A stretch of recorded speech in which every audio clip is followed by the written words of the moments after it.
High বন্ধু, আমি শেরি রান্নাঘরে আজকের আমি আবার একটা নতুন রেসিপি নিয়ে চলে এসেছি।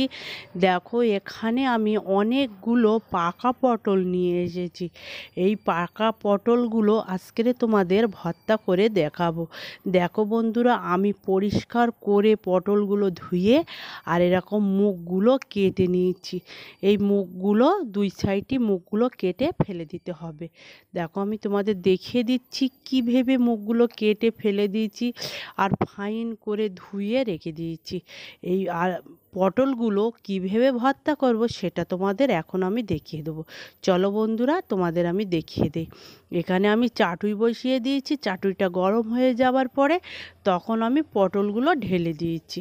ঢেলে দেওয়ার পরে পরিমাণ মতো লবণটা দিয়ে দিয়েছি। লবণটা দিয়ে ভালো করে নাড়তে হবে।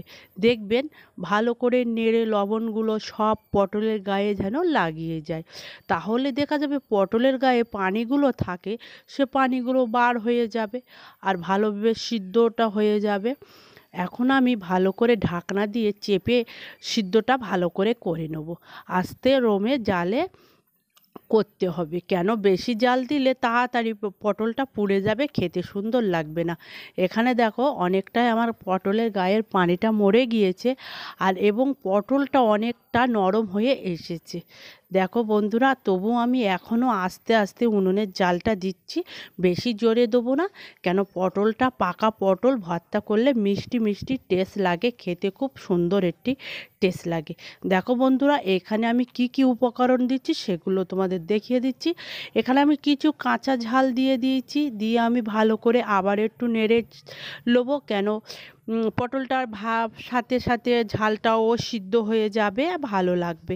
এখানে আমি একটা পেঁয়াজ কুচিয়ে হাত দিয়ে ভালো করে লগলে ছড়িয়ে দিচ্ছি। পেঁয়াজগুলো দিয়ে আস্তে আস্তে জাল দিতে হবে, পেঁয়াজটা যেন পুড়ে না যায়, পটলটা যেন পুড়ে না যায়, সেদিকে খেয়াল রাখতে হবে।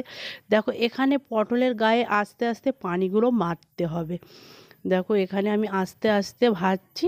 তাহলে বন্ধুরা দেখো, এখানে তোমরা সর্ষের তেলও দিতে পারো, সাদা তেলও দিতে পারো। এখানে আমি একটু সাদা তেল দিয়ে দিয়েছি। সাদা তেলে রান্না আমার হয়, ওই জন্য আমি সাদা তেলটা দিয়ে পটলটা ভাজি করছি। দেখো, পটলের গায়ে তেল দিয়ে ভাজি করলে এটা তো সুন্দর লাগবে। আর আস্তে আস্তে উনুনের জালটা দিলে আরও বেশি ভালো হবে, কেন পটলটা যেন পুড়ে না যায়। এটা মিষ্টি মিষ্টি লাগবে, সুন্দর লাগবে খেতে। দেখো, এখন আমার অনেকটাই হয়ে এসেছে। এখন আমি ঢাকনা দিয়ে চেপে দিয়েছি। তোমাদের দেখিয়ে দেই কীভাবে ভর্তা করতে হবে। এরকম একটা পাত্র নিয়ে নিয়েছি, তাতে আমি পটলগুলো সব ঢেলে দিচ্ছি। এখানে দেখো, আমি পটলটা ভালো করে হাত দিয়ে মাখিয়ে নিচ্ছি। দেখো, ভালো করে হাত দিয়ে মাখাবেন, তাহলে সুন্দর হবে। আর যে কাঁচা ঝালগুলো দিয়েছিলাম, সেই ঝালগুলো এইভাবে হাতে লগড়ে নিয়ে ভালো করে মাখিয়ে দেবো। এখানে যদি তোমরা মনে করো আমি একটা কাঁচা ঝাল দিয়ে দেবো, দিতে পারেন। আমি এখানে কোনো কাঁচা ঝাল দেইনি, যদিও আমার ঝালটা খুব ভালো লাগে না, ওই জন্য আমি ঝালটা অল্প রেখে দিয়েছি। এখানে একটু পেঁয়াজ দিয়ে দিয়েছি, কাঁচা পেঁয়াজটা গালে পড়লে ভালো লাগবে, খেতেও ভালো হবে। আমি আবার একটু ভালো করে মাখিয়ে নিচ্ছি।